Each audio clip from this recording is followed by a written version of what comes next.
बिस्मिल्लाहिर्रहमानिर्रहीम। अस्सलामुअलैकुम। आप देख रहे हैं डीडीपी एनालिटिका। आज 27 फरवरी पाकिस्तान ने भारत के ऊपर अपनी फ़ज़ाई बर्तरी और फतह का दिन मनाया। ये दिन दूसरी दफ़ा मनाया जा रहा है, यानी इस वाक़े को 2 साल हो चुके हैं। और वाक़या क्या है? वाक़या भारत की तरफ से पाकिस्तान की हदूद को वायलेट करना और उसके बाद छोटा सा शहर बालाकोट उसके ऊपर जाके हमले की कोशिश करना। वाक़यात यूँ होते हैं कि 14 फरवरी को भारत के अंदर, यानी भारतीय कब्ज़े में, जो नाजायज़ कब्ज़े में कश्मीर का इलाका है, वहाँ के ज़िला पुलवामा में एक खुदकुश धमाका होता है और उसमें भारत के 44 सिपाही मारे जाते हैं। उसके बाद फौरन ही इल्ज़ाम पाकिस्तान पे लगा दिया जाता है और कोई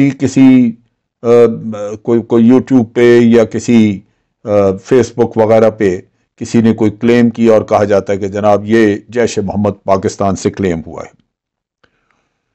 15 तारीख को मोदी साहब का बयान आता है और प्राइम मिनिस्टर मोदी कहते हैं कि पाकिस्तान को बड़ा सख्त कड़ा जवाब दिया जाएगा। अब ये लाज़मी बात है कि पाकिस्तान की तरफ से भी जवाब जाना है।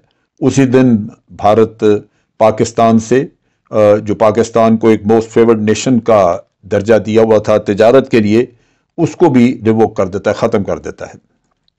16 तारीख को पाकिस्तान की तरफ से जवाब आता है और पाकिस्तान कहता है कि जनाब, अगर आपके पास कोई सबूत है, कोई शवाहिद ऐसे मौजूद हैं जिस पे कि एक्शन लिया जा सकता है, तो वो शवाहिद फ़ौरन हमें मुहैया किए जाएं। और हमारे प्राइम मिनिस्टर इमरान खान बहुत खलूस के साथ, फॉरेन मिनिस्टर बहुत खलूस के साथ, कि हम नहीं चाहते कि कोई ऐसा वाक़या हो और अगर कोई सबूत है तो बताया जाए ताकि हम उसके मुताबिक एक्शन करेंगे। लेकिन ऐसा कुछ नहीं होता, कोई सबूत वगैरह की तो बात ही नहीं होती। घंटा जैसे ही हुआ वाक़या, कुछ देर बाद इल्ज़ाम पाकिस्तान पे। इसी असना में कश्मीरी बेचारे, उनकी शामत आ जाती है भारत में गम और गुस्सा, क्योंकि नरेंद्र मोदी साहब ने हर तरफ नफरतें फैलाई हुई हैं और फिर पाकिस्तान बैशिंग, पाकिस्तान पे इल्ज़ाम तराशी, ये तो उनका सुबह शाम का काम था। नतीजा ये कि हिंदू मेजॉरिटी जो भारत में है, इन हिंदुओं ने कश्मीरी बच्चों को, लड़कियों को, लड़कों को, जहाँ कहीं यूनिवर्सिटी स्कूल में पढ़ते थे, उनको मारना पीटना शुरू कर दिया उनकी। तो और फिर इसी तरह इंडियन ऑक्यूपाइड कश्मीर का जो इलाका है, उसमें भी मासूम लोगों की शामत आ गई। इन हालात में मुख्तलिफ चैनल, जो इंटरनेशनल चैनल्स, अल जज़ीरा वगैरह, उन्होंने बड़ी खौफनाक घिनौनी खबरें दी कि किस तरह कश्मीरियों के साथ जुल्म किया जा रहा है। 18 फरवरी को फिर पाकिस्तान अपना सफ़ीर वहाँ से वापस, हाई कमिश्नर जो है उसको वापस बुलवा लेते हैं और इंडिया के साथ इस पे इंडिया ने भी अपना बुलाया, वो भी, उनका भी सफ़ीर जा चुका था, पाकिस्तान ने भी अपना बुला लिया। और इधर इंटरनेशनल कोर्ट ऑफ जस्टिस में भारत ने जादेव के केस में अपनी आर्गूमेंट वगैरह शुरू कर दी और ये केस भी साइमल्टेनियसली उधर इंटरनेशनल कोर्ट ऑफ जस्टिस में चलना शुरू हो गया। 19 तारीख को प्राइम मिनिस्टर ने फिर एक दफ़ा, वज़ीर आज़म इमरान खान ने एक दफ़ा फिर मिस्टर मोदी को कहा कि अगर अब भी आपको कोई शवाहिद मिले हैं इस किस्म के जिस पे पाकिस्तान पे हरफ आता है तो वो हमें दिए जाएं। लेकिन फिर कोई भी सबूत पेश ना किया गया। नतीजा ये कि वही इल्ज़ाम तराशी और फिर उसके बाद कोई सबूत नहीं, और पाकिस्तान की तरफ से जो हाथ बढ़ाया गया एक तावन का, उसको मुस्तरद कर दिया गया। 20 तारीख को यूनाइटेड नेशन ने भी ऑफर किया कि टेंशन दोनों मुल्कों के दरमियान बढ़ गई है और अगर ज़रूरत है तो हम, ज़रूरत क्या, बल्कि उन्होंने कहा कि जी हम इसमें टेंशन की कमी करने में मदद दे सकते हैं ताकि दोनों मुल्कों के दरमियान झगड़ा ना हो, लड़ाई ना हो। इसी तरह अमेरिका ने, चाइना ने, मुख्तलिफ मुल्कों ने हेल्प ऑफर की। उन्होंने मशवरा दिया, एडवाइस किया कि रेस्ट्रेंट, आप जंग की तरफ न जाएं, जंग से बचने की तरफ कोशिशें की जाएं। और फिर इसी तरह यूनाइटेड नेशन ने कहा कि मिलके बातचीत की तरफ आप आए, लेकिन बातचीत नहीं। इसी असना में 21 तारीख को इंडियन कांग्रेस ने भी इस बात का आदा किया। उन्होंने कहा कि मोदी ड्रामे कर रहा है।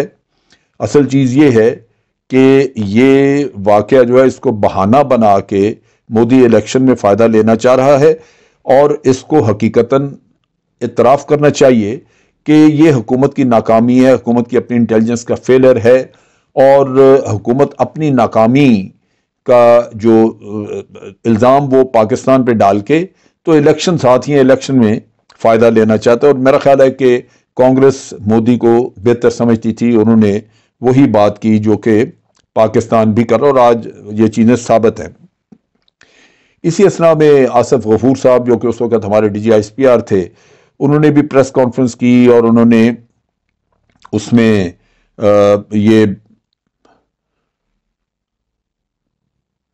उन्होंने इस चीज़ को हाईलाइट किया कि दोनों मुल्क जो हैं वो क्लैश की तरफ बढ़ रहे हैं, और इससे इस खित्ते की स्टेबिलिटी ख़राब होगी, और ये इस मामले में रुकना चाहिए, एहतियात करनी चाहिए। और उन्होंने कहा कि ये जो वाक़यात हैं ऐसे, ये हमेशा उस वक्त अचानक रूनुमा होते हैं जब या तो भारत में कोई इलेक्शन वगैरह कोई इस तरह का वाक़या हो रहा होता है, या ये कि पाकिस्तान और भारत के दरमियान कोई बेहतरी की सूरत, कोई बातचीत का कोई सिलसिला किया जाता है तो अचानक ये किस्सा हो जाता है। सो लाजमन इसमें इसके पीछे कुछ और अवामिल शामिल हैं, ये इतना सादा मसला नहीं है। जनरल कमर जावेद बाजवा उन्हीं दिनों गए हुए थे LOC के विजिट पे, और उधर उन्होंने भी विजिट के ऊपर जाके तो भारत को वार्न किया, क्योंकि जब इंटेलिजेंस रिपोर्ट्स आ रही होती हैं कि जंग की तैयारी हो रही है तो फिर आपको भी उसके लिए तैयार होना था। और उसी के सिलसिले में उन्होंने LOC का विजिट किया, और उधर जाके भारत को ख़ास तौर पे ये याद कराया कि हम तैयार हैं, कोई ऐसी मिस एडवेंचर ना करें, कोई ऐसी हरकत ना करें जिससे कि जंग के ख़तरात बढ़ें या जंग हो। तो ये ज़हन में रखिए कि हम तैयार हैं और हम भरपूर जवाब देंगे। सेक्रेटरी जनरल को ख़त भी लिखा हमारे फॉरेन ऑफिस ने, और उनको जो सिक्योरिटी की बिगड़ती हुई सूरत थी पुलवामा के वाक़े के बाद उसका भी बताया। 23 तारीख को ट्रंप का बयान आया। 23 फरवरी को ट्रंप ने बयान दिया कि सिचुएशन पाकिस्तान और भारत के दरमियान खासी ख़राब हो चुकी है, लिहाजा इस पे उनको तशवीश है। अब ये सारे बयानात वगैरह आ रहे हैं, लेकिन इसी असना में जो प्राइम मिनिस्टर इमरान खान थे उन्होंने फिर कहा कि देखिए हमें अमन को मौका देना चाहिए, अमन होगा तो मामलात हल किए जा सकेंगे। लेकिन उन्होंने साथ ये भी कहा कि अगर भारत ने कोई एक्शन लिया तो हम सोचेंगे नहीं कि हमने जवाब देना है या नहीं देना, ये फैसला हो चुका हुआ है कि हम जवाब देंगे। अगर आपने एक मिसाइल मारा तो उसके जवाब में 3 मिसाइल पाकिस्तान की तरफ से आएंगे। ये सवाल ही पैदा नहीं होता कि पाकिस्तान इसके ऊपर इसका जवाब ना दे। फॉरेन मिनिस्टर हमारे उस वक्त जापान जाने वाले थे, उन्होंने दौरा मनसूख कर दिया, जिससे अंदाज़ा हो गया कि हालात काफ़ी बिगड़ चुके हैं। 26 तारीख को हिंदुस्तान के जो जहाज़ थे उन्होंने LOC को वायलेट किया, फिर हमारे इंटरनेशनल बॉर्डर को वायलेट किया, और वो बालाकोट के इलाके में पहुंचे, और ये मुजफ्फराबाद साइड से निकले आज़ाद कश्मीर, और उसके बाद ये बालाकोट पहुंचे। और बालाकोट में जाके इन्होंने जो वहाँ पे कोई सेमिनरी मदरसा वगैरह है उसके ऊपर फेंकने थे, अपनी बमबारी वगैरह करनी थी। लेकिन जैसे ही पाकिस्तान एयरफोर्स के जहाज़ नमूदार हुए तो वो जहाज़ जो भारत की तरफ से आए थे वो बजाय मदरसे की तरफ जाने के वो एक जंगल में अपना पेलोड फेंक के, यानी अपने वेपन्स वगैरह फेंक के, तो वो वहाँ से वापस भाग गए। हालांकि ये तादाद में काफ़ी थे, गालिबन 20 जहाज़ थे, और 12 तो एक्चुअल जो बॉम्बिंग के लिए और पीछे सपोर्ट थी। तो ये भागे वहाँ से, जिसकी वजह से नुकसान कोई नहीं हुआ। वहाँ पे मशहूर है ये कि 3 या 4 दरख्त और एक कौवा मारा गया।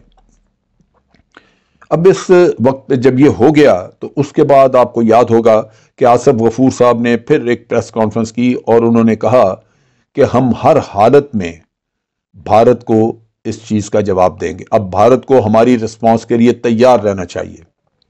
हम अपने वक्त पे देंगे, अपनी मकाम जो है उसका हम चुनेंगे कि कहाँ हमने जवाब देना है, लेकिन भारत तैयार है। और दूसरी बात उन्होंने ये कहा कि हम सरप्राइज देंगे, और आज के दिन को बहुत सारे लोग सरप्राइज डे के तौर पे मनाते हैं।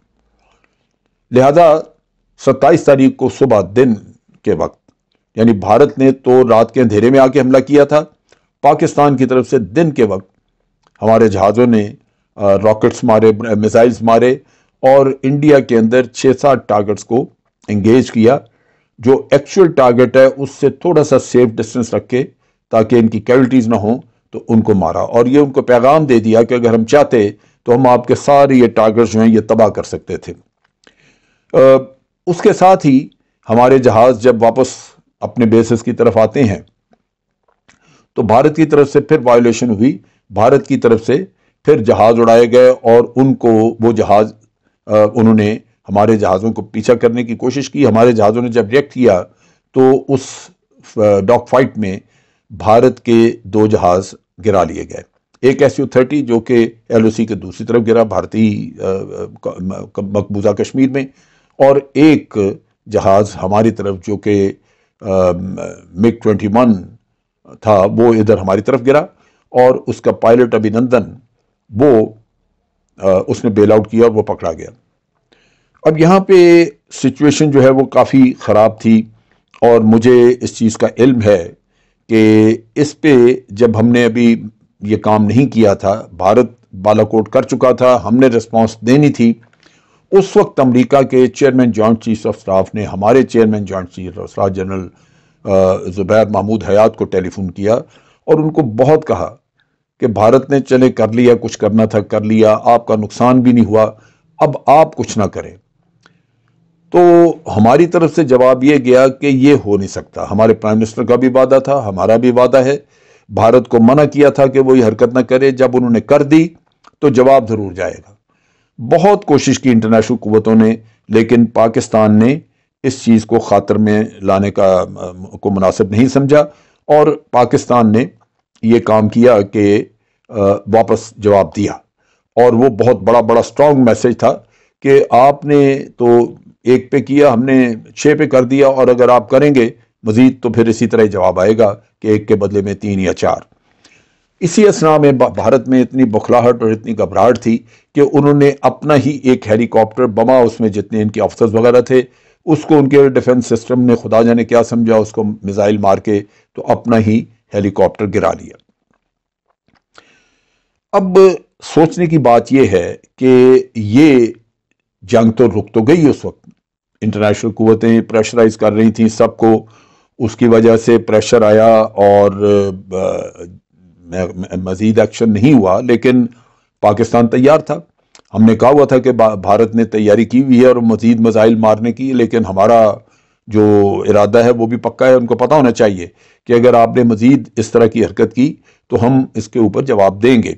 लिहाजा ये भारत के लिए रिस्क था, जो कि वो इसी असना में पाकिस्तान ने गैर मुल्की पहले दिन यानी गालिबन 27 को या 28 को पाकिस्तान ने गैर मुल्की सफ़ीरों को वहाँ ले जाके बालाकोट में ले जाके तो वो सारा दिखाने की कोशिश की, लेकिन उस दिन मौसम की ख़राबी की वजह से फ़्लाइट ना जा सकी, जहाज़ ना जा सका। लेकिन अगले दिन फिर सारी एयर स्पेस बंद कर दी गई कि कोई भारत के और पाकिस्तान के जहाज़ फ़िज़ाओं में घूम रहे थे। तो ये ख्याल पैदा हुआ कि ये ना हो कि ये हेलीकॉप्टर वहाँ पे जाएं गैर मुल्की सफ़ीरों को और कोई हादसा हो जाए तो ये मारे जाएं, वो बहुत बड़ा मसला बन जाएगा।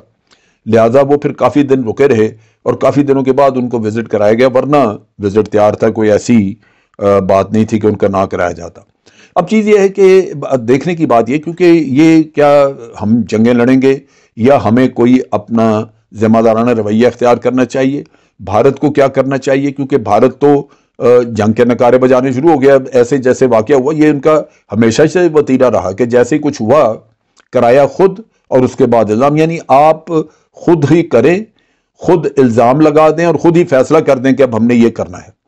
तो ये तो चीज़ काबिल कबूल नहीं है। ये नया नॉर्मल जो आप बना के अपने लिए रखना चाहते हैं कि आप अपनी मर्जी से ये काम करें, ये तो सवाल पैदा नहीं होता कि पाकिस्तान इसको कबूल करे और ये चलने दे। वो तो होगा यही कि अगर आप कुछ करेंगे तो उसका शदीद जवाब, शदीद रद्द अमल पाकिस्तान की तरफ से आएगा। लेकिन क्या भारत इस पुलवामा के इंसिडेंट को किसी और अच्छी तरह इसको कर सकता था?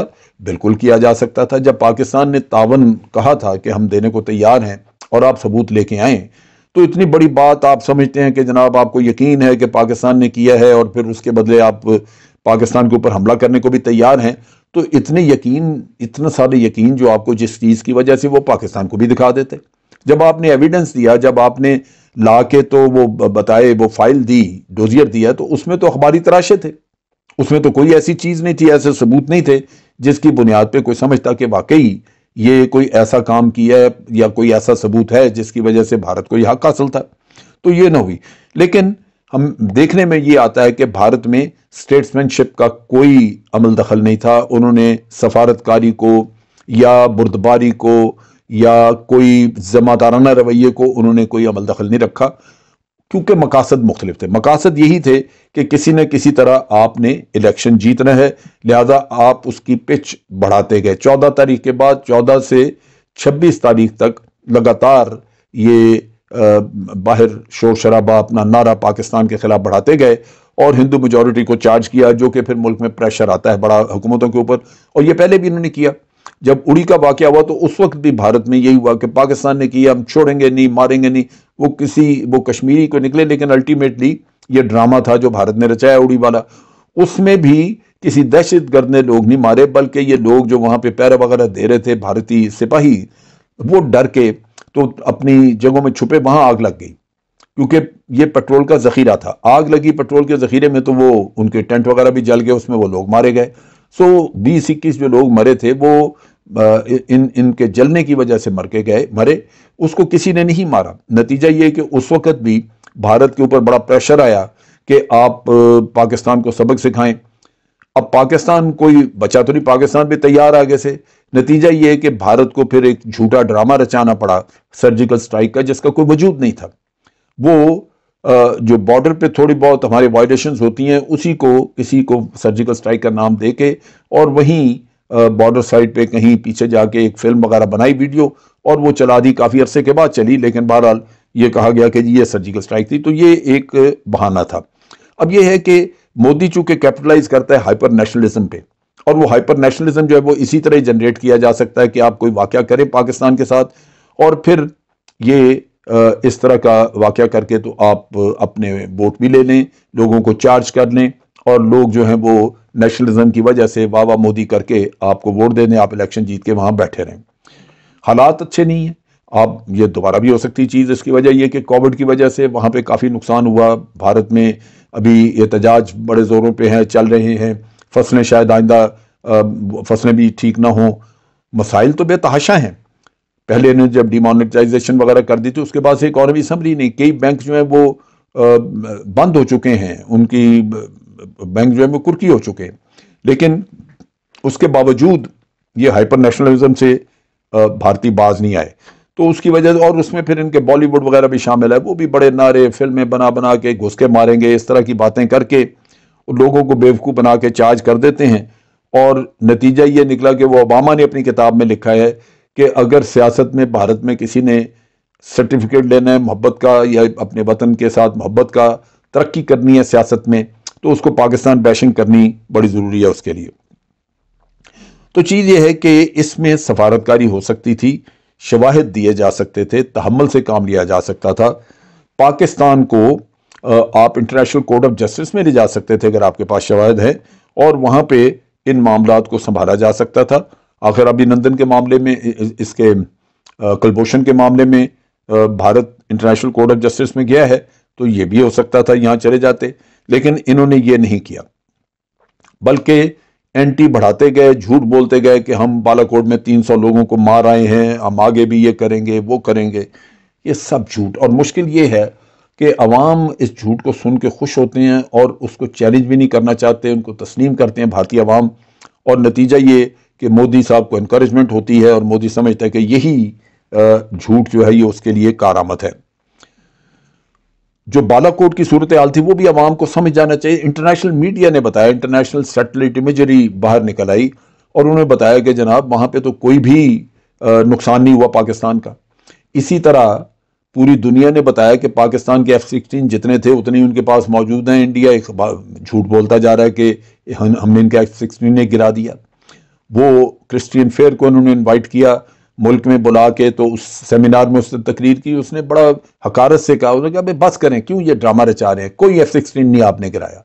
तो उस पर इनके लोगों को बड़ी शर्मिंदगी हुई वहाँ पे।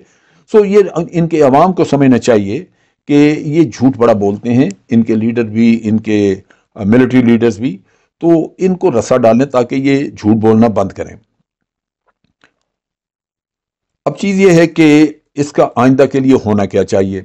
पहली बात तो ये है कि ये सारे वाक़यात हमें समझना चाहिए कि 1971 के बाद पहली दफ़ा ये सूरत हाल हुई। ये बढ़ सकती है अगर दोबारा कभी ऐसी सूरत हाल हो। दोनों मुल्क एटमी कुव्वतें हैं, कोई मजाक और खेल नहीं है जंग। लेकिन एक चीज़ वाज़े है कि ज़िम्मेदार मुल्क की हैसियत से आपको कोशिश करनी चाहिए कि जल्दी से जल्दी आप अपने मसाइल, अपने झगड़े हल करें। सबसे बेहतरीन हल ये है कि सरक्रीक, सियाचिन, कश्मीर, इन तीनों मसलों को बैठें और हल करें। 70-72 साल गुजर गए, ना पाकिस्तान भूला ना आप उसको छोड़ सके। और अगर आप इन मसलों को हल नहीं करते तो 2-3 जनरेशन गुजर गई, आगे भी इस तरह जनरेशन आएंगी, वो यही भुगतेंगी और इनको कोई हल नहीं कर सकेगा। तो ये एक बहुत बड़ी तबाही का पेश खैमा होगा। इसके लिए ज़रूरी ये है कि ज़िम्मेदाराना रवैया अख्तियार किया जाए, अपनी आइंदा नस्लों को जलील ख़ार न किया जाए। सो पहला तो हल ये कि इन पे बड़ा सीरियसली दोनों मुल्कों को सोचना चाहिए कि अपने झगड़े जो हैं वो निपटाएं, ताकि इस इलाके की खित्ते की गुर्बत दूर की जाए और उसके साथ साथ माशी तरक्की हो, मुल्क की कनेक्टिविटी का फ़ायदा उठाएं। जब तक ये चीज़ें हम कर रहे हैं नहीं होती, उस वक्त तक क्राइसिस मैनेजमेंट का एक सिस्टम वर्कआउट करना चाहिए। पाकिस्तान और भारत के दरमियान क्राइसिस मैनेजमेंट का एक सिस्टम होना चाहिए, जो आप कह लीजिए कि एक जैसे अभी हॉटलाइन है, हॉटलाइन पे आपने बात की दोनों DGMOs ने, लेकिन ये हॉटलाइन मुख्तलिफ लेवल्स पे आप बना सकते हैं। प्राइम मिनिस्टर लेवल पे भी हॉटलाइन रखी जा सकती है, फॉरेन मिनिस्टर लेवल के ऊपर भी हॉटलाइन रखी जा सकती है, और मैकेनिज्म तय हो सकते हैं कि अगर एक मुल्क को शिकायत हो तो क्या तरीकाकार इख्तियार किया जाएगा, कैसे वो सॉल्व की जाएंगी। फिर आप ओकेजनल मीटिंग भी रख सकते हैं। हमारी मीटिंग्स हुआ करती थी लाहौर बॉर्डर पे, वाघा बॉर्डर पे, दोनों साइड से, उधर से BSF के जो डायरेक्टर जनरल, इंस्पेक्टर जनरल हैं वो, और इधर से हमारे जो रेंजर्स के डायरेक्टर जनरल हैं वो मिलते थे, और मिलके तो अपने अपने पॉइंट्स लेके बॉर्डर्स के ऊपर जो मसाइल थे उनको हल करते थे। तो ये क्राइसिस मैनेजमेंट सिस्टम आपको मुख्तलिफ लेवल पे वर्कआउट करना चाहिए ताकि दोनों मुल्क जंग की तरफ न जा सकें। उसके साथ साथ ये बड़ा ज़रूरी है कि आप खुलूस नीयत से एक दूसरे के साथ एक्सचेंज ऑफ व्यूज़ करें। ये दूर रह के, पीपल टू पीपल कांटेक्ट ख़त्म करके, क्रिकेट बंद करके, ये जो तंग नज़री और जहालत के तरीके इख्तियार किए हुए हैं, इससे दुश्मनी बढ़ती है, दुश्मनी कम नहीं होती। और दुश्मनी बना के आप ये ज़हन में रखें कि आप हमसाया हैं, जोग्राफिया आप नहीं बदल सकते, लेकिन जंगें आप लड़ते रहेंगे और उससे तबाहकारी का शिकार होते रहेंगे। सो अक्लमंदी का तकाजा यह है, और अक्लमंदी तभी होती है अगर किसी मुल्क में लीडर्स मौजूद हों। अगर लीडर्स की जगह पे सिर्फ 2 पैसे के सियासतदान जो सिर्फ वक्ती तौर पे अपनी इलेक्शन जीतने के चक्कर में हो, तो फिर कभी भी ये मामला हल नहीं होते। इसके लिए ज़रूरी है कि लोग अपनी जो खोल है उसके अंदर से बाहर निकल के उससे बाहर आके तो बड़े मामलात को, बड़े मुल्क के अपनी बेहतरी के लिए सोचें, जो एक लीडर को सोचना चाहिए। आज के लिए इतना ही। अफवाज पाकिस्तान जिंदाबाद, पाकिस्तान पाइंदाबाद।